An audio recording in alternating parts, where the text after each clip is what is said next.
silakan. Gimana Pak hasil klarifikasinya Pak? Undangannya apa saja yang sudah undangan apa gitu? Pertama, saya sangat mengapresiasi sekali kepada Kejaksaan Tinggi Kabupaten Purwakarta yang begitu cepat tanggap ketika ada pengaduan dari masyarakat ya mengenai dugaan gratifikasi melalui ya kasih intel Pak Prianto dan Pak Alexander. Nah, barusan saya sudah diperiksa selama 3 jam ya. Lumayan. Pertanyaannya apa saja Pak? Pertanyaannya sesuai dengan surat yang diterbitkan bahwa Ketua DPRD itu menerima gratifikasi enggak ataupun pemberian dari pihak lain. Saya nyatakan tidak. Ya, cukup jelas. Cuma itu pertanyaan. Berapa pertanyaan Pak? Satu pertanyaan aja Pak. Pertanyaan yang lainnya seputar pelaksanaan kegagalan rapat paripurna pertanggungjawaban tahun 2021 anggaran perubahan. Itu aja pertanyaan. itu paripurnanya legal nggak sih Pak sebenarnya?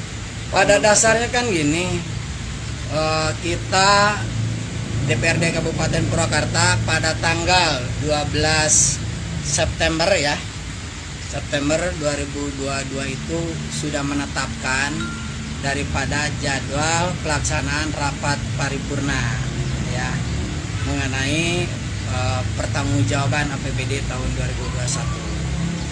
Nah, namun di dalam jadwal yang telah diberikan oleh Bamus kan kita cuma 4 hari dengan mengadakan pembahasan dengan OPD yang jumlahnya begitu banyak, kurang lebih 30, kita baru melaksanakan 5 OPD.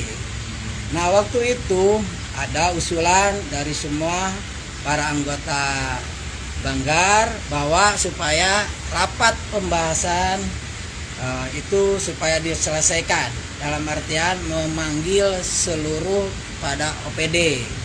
Nah, akhirnya kami selaku Ketua DPRD itu mengadakan rapim, rapat pimpinan yang dihadiri alhamdulillah oleh para pimpinan dan para ketua fraksi.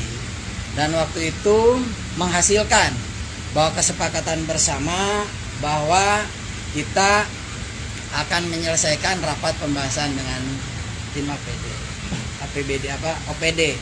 Nah, akhirnya rapat paripurna yang tanggal 12 September 2022 itu saya cabut.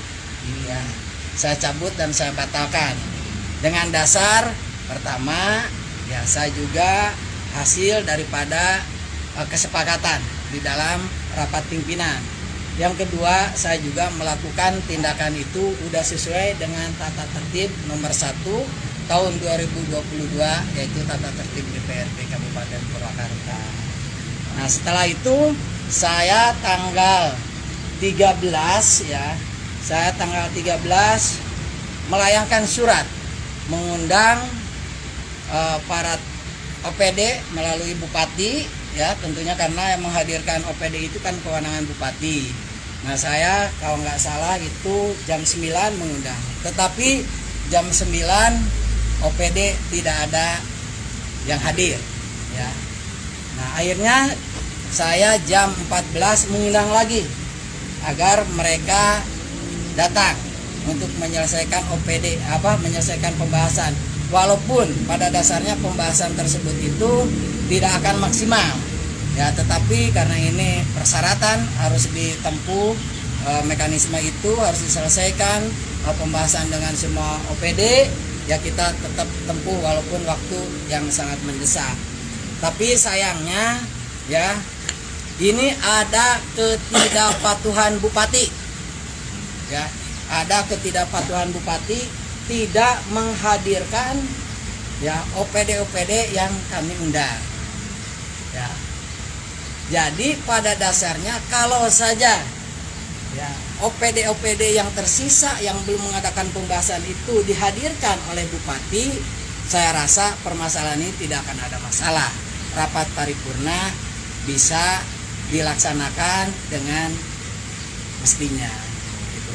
Adapun tadi juga ada pertanyaan mengenai rapat kenapa ini 24 anggota DPRD ini tidak menghadiri 2 kali rapat paripurna, baik itu yang tanggal 12 September 2022 dan rapat paripurna yang dilaksanakan yang ditandatangan suratnya oleh wakil pimpinan pada tanggal 14 September 2022. Termasuk saya tidak menghadiri. Kenapa? Saya tidak menghadiri karena yang tanggal 12 September 2022 ada anggota DPRD sejumlah ya kurang lebih 21 orang itu melakukan rapat paripurna tanpa undangan. Karena undangan sudah saya cabut. Ya. Terus yang kedua, undangan yang ditandatangan oleh wakil pimpinan pada tanggal 14 September 2022 itu kami selaku ketua DPRD tidak pernah diberikan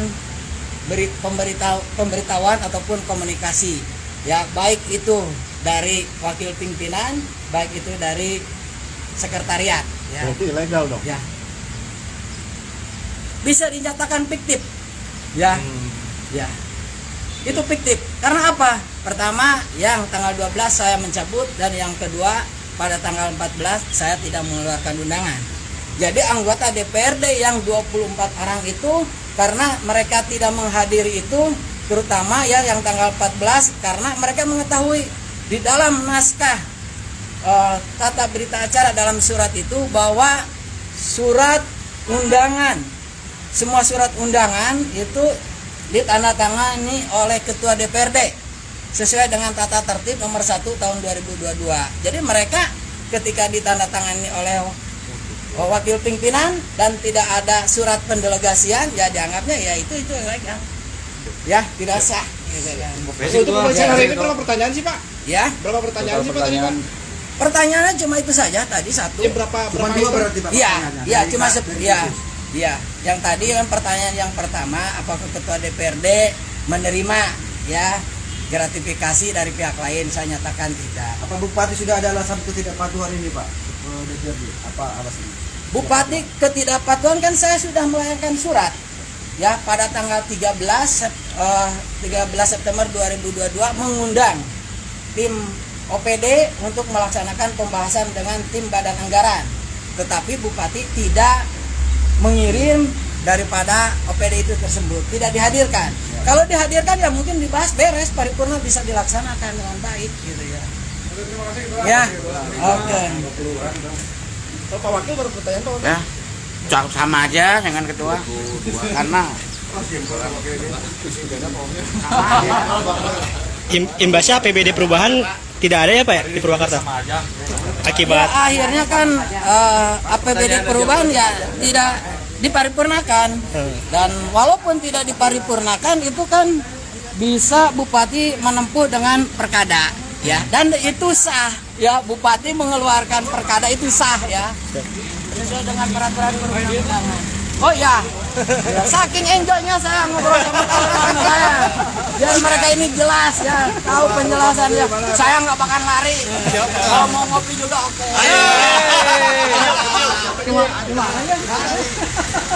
ya oke Tribunas.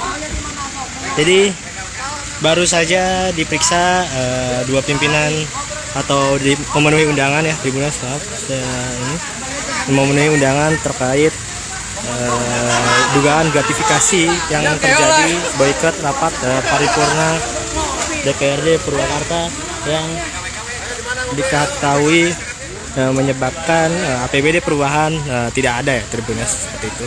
Nah, di mana sebelumnya sejumlah anggota DPRD Purwakarta pun sudah diperiksa memenuhi undangan terkait gratifikasi ini. Seperti itu Tribunas. Untuk selengkapnya bisa saya beritakan sebelumnya. Saya Dan Zafalivi, wartawan Tribun Jabar tadi melaporkan dari